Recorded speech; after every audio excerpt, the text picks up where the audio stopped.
Dicen que hoy lo tenemos todo: libertad, tecnología, información, entretenimiento al instante. Y aún así, cada vez cuesta más sentir que algo realmente nos importa. Nos levantamos, revisamos nuestro teléfono, trabajamos, consumimos contenido, revisamos nuestros mensajes, pedimos comida. Y entre todo ese ruido, hay momentos en los que, aunque estemos haciendo mil cosas, sentimos como si nada nos llenara. Como si la vida se hubiera vuelto una secuencia de pantallas que se deslizan solas, sin pausa y sin profundidad. Hace más de 40 años, un filósofo francés se dio cuenta de esto antes que nadie. Se llamaba Gilles Lipovetsky y escribió un libro que suena más actual que nunca: La era del vacío. Lipovetsky no estaba hablando del vacío como una tragedia o como un drama existencial. Lo que él vio fue una nueva forma de vivir, una época en la que ya no nos mueve la religión, ni la política, ni las grandes causas, sino la búsqueda de placer, de bienestar y de nosotros mismos. Una era donde el compromiso se cambió por la comodidad, la profundidad por la ligereza y el deber por el deseo. Cuando publicó este libro en la década de los 80s, muchos le dijeron que estaba exagerando. Pero míranos ahora, hiperconectados, ansiosos, corriendo detrás de experiencias que se agotan en segundos. Y sin embargo, seguimos buscando sentido, aunque sea entre likes y notificaciones. La era del vacío no es un libro que te diga que el mundo está perdido. Es un espejo, uno que refleja cómo hemos cambiado y por qué a veces, sin darnos cuenta, confundimos libertad con indiferencia. Mi nombre es Diana Fuentes y te doy la bienvenida a un episodio más de Cosita Seria. Comenzamos.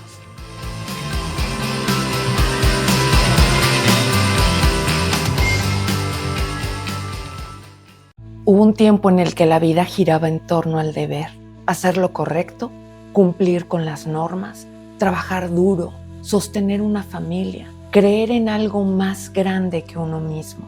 La religión marcaba el rumbo y la política nos prometía futuros mejores. Las ideologías eran el motor de cambio. Y aunque muchas veces todo eso terminó en decepción o abuso, había un sentido compartido: la idea de que la vida tenía un propósito colectivo. Pero algo cambió. En algún punto pasamos de la era del deber a la del deseo. Ya no buscamos hacer lo correcto, sino sentirnos bien. El bienestar emocional se convirtió en el nuevo ideal. Ya no luchamos por salvar el mundo, sino por salvarnos del estrés, por estar tranquilos, por fluir, por encontrar la paz, por vibrar alto. Aunque a veces esa búsqueda sea tan agotadora como lo que queríamos evitar. Lipovetsky llama esto una mutación sociológica global. Un cambio tan profundo que ha transformado todo, desde cómo trabajamos hasta cómo amamos. Hoy el compromiso suena a carga y la profundidad a pesadez. Lo que antes era un símbolo de madurez, quedarte, comprometerte, sostener algo, hoy se siente como una trampa. Preferimos lo que no pese, lo que se pueda cambiar rápido y lo que no duela. Vivimos en una cultura de ligereza, donde todo se renueva, se descarta y se reinventa a la velocidad del scroll. Las ideologías estorban, las religiones se sienten viejas, los compromisos se agotan y en su lugar aparece una especie de espiritualidad express. Frases motivacionales, talleres de abundancia, retiros de fin de semana que prometen sanar lo que años de vida han dejado roto. Antes la gente soñaba con cambiar el mundo, ahora sueñan con no tener ansiedad. Y no es una crítica moralista, porque claro que todos queremos estar bien, pero Lipovetsky lo señala. Pasamos de buscar el progreso colectivo a perseguir el equilibrio individual, de las utopías compartidas a las terapias personales. De la revolución social pasamos al self-care. Hoy en lugar de sindicatos tenemos grupos de meditación. En lugar de manifiestos políticos hacemos hilos en Twitter, X. sobre cómo soltar lo que no te suma. La autoayuda se ha vuelto la nueva religión. No te promete la salvación del alma, sino la paz interior. Y cada quien busca su propio Dios entre libros de superación personal, entre podcasts inspiracionales y cuentas de Instagram con frases tipo todo pasa por algo. Y sí, hay algo de verdad y de consuelo también en eso. Pero ¿estaremos curándonos o simplemente aprendiendo a sobrellevar un vacío? Si antes la sociedad se organizaba en torno al trabajo y la producción, hoy lo hace alrededor de algo muy distinto, la seducción. Y no en un sentido romántico, sino como una forma de atracción constante. Todo, absolutamente todo, está compitiendo por nuestra atención. La política, el amor, la identidad, la espiritualidad. Todo se ha convertido en una especie de espectáculo. Los políticos ya no solo gobiernan, hacen campañas con música de fondo, bailan, hacen TikToks y miden su éxito por el nivel de interacción y no por sus resultados. El amor ya no se construye, se desliza, se vende en perfiles cuidadosamente manufacturados, con fotos estratégicas y biografías que parecen eslogan. Y nuestra identidad ahora se diseña como un producto cambiante, editable, estéticamente coherente. No somos, más bien mostramos ser. Lipovetsky dice que ya no producimos para vivir, vivimos para ser vistos. Y eso define nuestra época. Lo importante no es tanto tener, sino parecer. El poder ya no lo tiene quien fabrica, sino quien atrae. La publicidad lo entendió hace décadas. No te vende un shampoo, te vende confianza. No te vende un coche, te vende libertad. No te vende ropa, te vende una versión de ti mismo, que todavía no existe, pero podrías llegar a ser. Es la promesa de identidad, la seducción del tú ideal. Y en esa búsqueda entramos en un ciclo sin fin. Consumir para pertenecer, para destacar, para no quedarnos atrás. Porque en una cultura donde todo cambia rápido, lo peor no es no tener, es aburrir. Por eso la moda se volvió el modelo social de nuestro tiempo.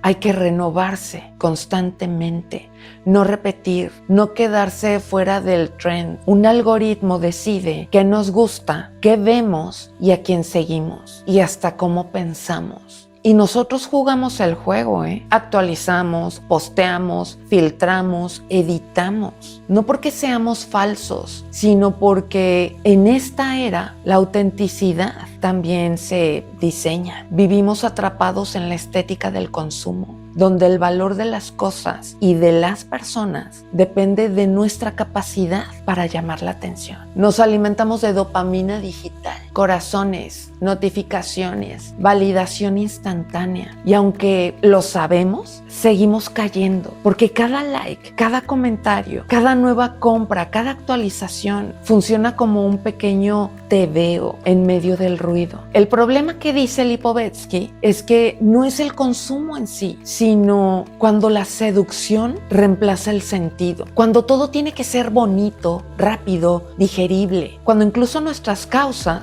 nuestras emociones y nuestros dolores se empaquetan para el feed. Y ahí es donde surge la pregunta: ¿queremos realmente vivir o solo queremos gustar?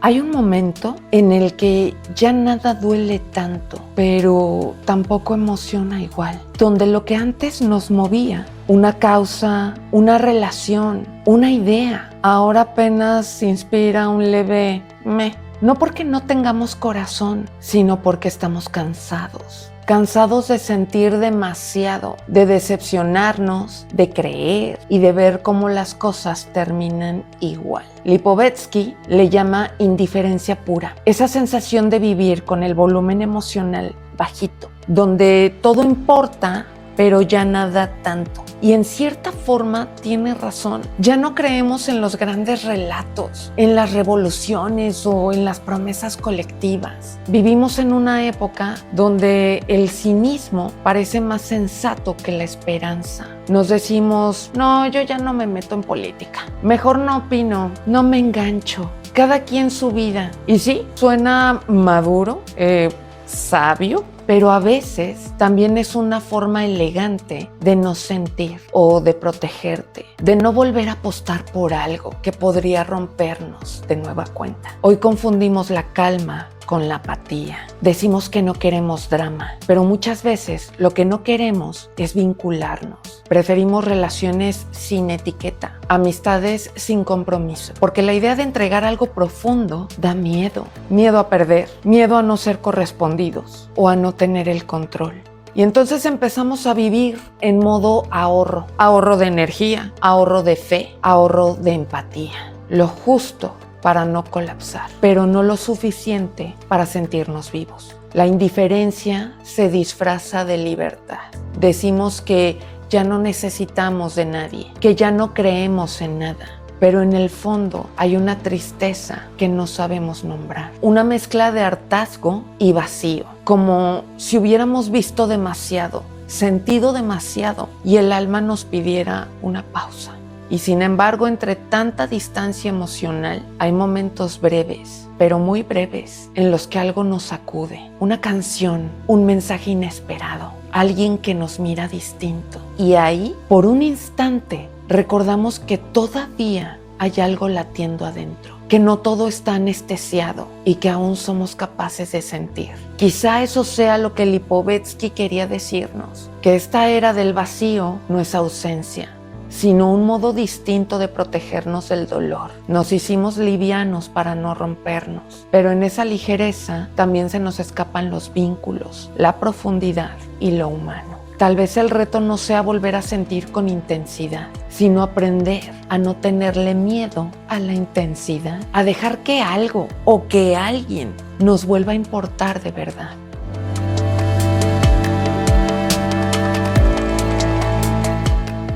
Hay una escena silenciosa que se está repitiendo todos los días. Alguien abre la cámara frontal de su teléfono, se mira, acomoda el ángulo, sonríe y clic. Y en ese instante, aunque no lo diga, está buscando una confirmación. ¿Soy suficiente? ¿Aún me ven? Sigo existiendo, ¿no? Lipovetsky habla aquí de Narciso, pero no del mito griego, donde se ahoga por amarse demasiado, sino del moderno, que se mira sin encontrarse. De ese que ya se volvió el centro del universo, pero que por dentro y en su centro sigue sintiéndose vacío. Vivimos una época donde el yo es la nueva religión. Nos enseñaron que debemos ser nuestra mejor versión, que hay que trabajarse, manifestar, amarse y vibrar alto. Y no está mal, al contrario, buscar conocerse es una forma de madurez. El problema aparece cuando esa búsqueda se convierte en una exigencia más. Cuando el amarte a ti mismo se siente como otro deber, otra meta que alcanzar y otra carrera que ganar. Nunca antes habíamos hablado tanto de amor propio y sin embargo al mismo tiempo nunca nos habíamos sentido tan vacíos. Porque muchas veces lo que llamamos autoestima es solamente una versión maquillada de la inseguridad. Y lo que llamamos autoconocimiento es un loop infinito de análisis que no termina en acción. Nos hemos vuelto expertos en observarnos, pero no en acompañarnos. Sabemos lo que queremos proyectar, pero no siempre sabemos quiénes somos cuando nadie nos ve. Lipovetsky dice que el narcisismo no es amor, sino estrategia de supervivencia. Una forma de existir en un mundo donde ya no hay certezas, donde todo es efímero y donde la identidad se convierte en algo que hay que mantener actualizado. Hoy no somos, nos gestionamos. Gestionamos nuestra salud mental, nuestra imagen, nuestras emociones, nuestras redes, y nuestra productividad. Y entre tanto autocontrol se nos escapa la espontaneidad. Y la paradoja es que esta era del yo era la que nos estaba prometiendo libertad y ahora parece que nos está dejando más presos que nunca. Presos de la comparación, del perfeccionismo, de la necesidad de validación. Queremos ser auténticos, pero solo si la autenticidad gusta. Queremos mostrarnos vulnerables, pero con buena iluminación. Y así poco a poco, lo que debería ser introspección se vuelve autoexplotación emocional. Nos analizamos tanto que nos agotamos. Nos miramos tanto que dejamos de ver el mundo afuera. Quizá por eso Lipovetsky decía que el vacío no está en el consumo ni en la tecnología, sino en el espejo. Porque el yo se volvió un proyecto sin fin. Y en esa búsqueda de completarnos, olvidamos que parte de la belleza humana es justamente estar incompletos. A veces no hace falta entendernos más, simplemente dejarnos en paz, soltar la idea de que hay una versión perfecta esperándonos al final del camino y empezar a vivir con lo que ya somos, con lo que ya hay, con lo que está, aunque no brille y aunque no venda.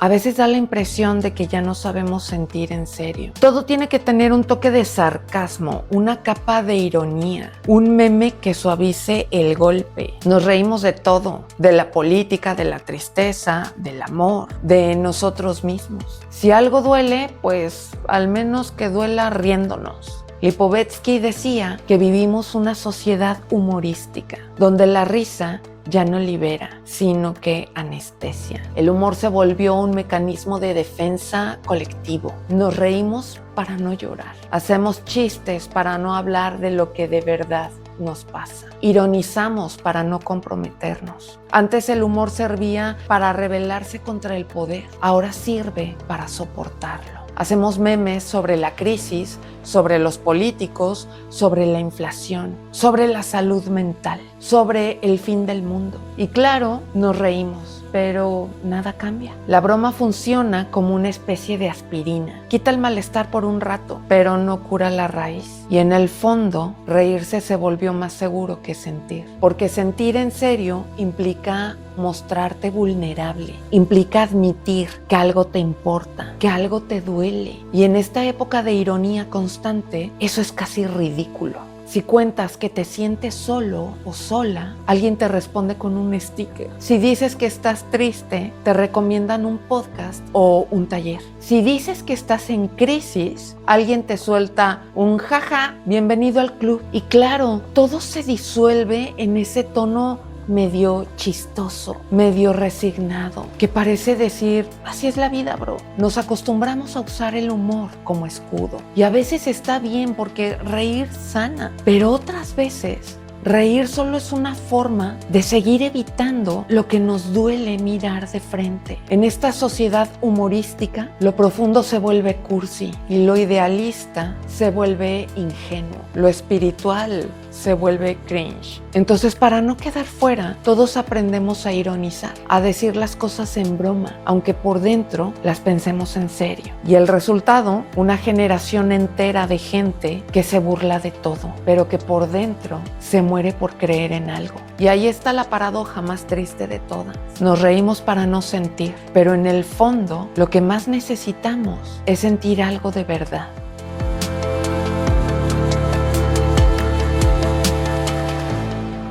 Hay algo que a veces olvidamos, aunque la vida moderna parezca limpia, ordenada, llena de filtros y mensajes positivos. Lo salvaje no se fue, solo cambió de forma. Lipovetsky dice que la violencia no desapareció, se civilizó, se volvió silenciosa, sutil, cotidiana. Ya no necesitamos guerras para lastimarnos. Basta con un comentario, una indiferencia, un desplazamiento emocional. Nos herimos con palabras, con comparaciones, con esa agresividad disfrazada de opinión. La violencia moderna no siempre grita, pero cansa emocionalmente. Es la prisa, la presión, la humillación pasiva de sentir que nunca somos suficientes. Es la violencia del rendimiento, del haz más, sé más. Puede que estés bien, pero podrías estar mejor. una violencia sin sangre, pero con ansiedad. Y también está la violencia del juicio, esa que se disfraza de moral,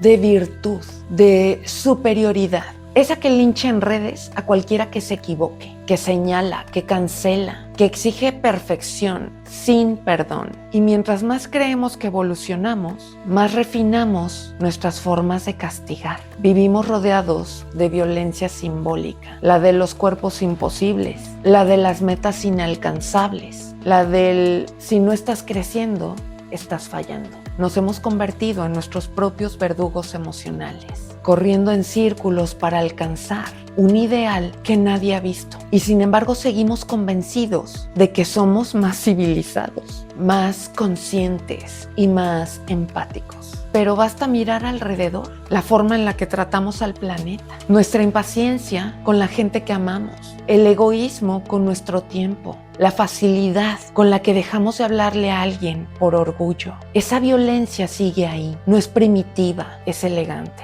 No mancha la ropa, pero sí mancha el alma. Quizá el vacío del que hablaba Lipovetsky tenga que ver con eso, con el intento de reprimir lo humano, de creer que podemos ser seres impecables, sin rabia, sin miedo, sin contradicciones. Pero lo salvaje no desaparece, está ahí esperando una grieta, un descuido, una emoción contenida. La verdadera evolución tal vez no sea eliminar la violencia, sino reconocerla, mirarla a los ojos, entender de dónde viene y decidir no replicarla, ni hacia los demás, ni hacia nosotros mismos. Porque sí, el mundo moderno es sofisticado, pero debajo del algoritmo todavía late un corazón que se defiende como puede. Y quizás lo que tendríamos que preguntarnos no es cómo acabamos con la violencia, sino cómo dejamos de alimentarla con nuestras pequeñas indiferencias cada día.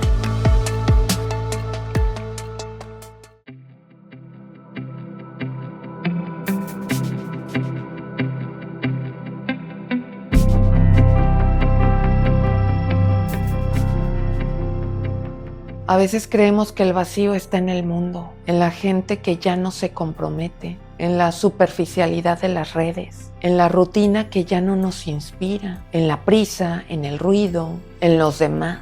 Pero si escuchamos con atención, ese vacío también tiene nuestra voz. Está en lo que callamos por miedo a ser juzgados, en las cosas que dejamos de hacer por no fallar, en las palabras que no decimos, aunque sean necesarias. Lipovetsky nunca escribió la era del vacío como una condena. En el inicio decía que Lipovetsky escribió la era del vacío más bien como un espejo que nos muestra una humanidad que en su intento de ser feliz terminó asustada de sentir.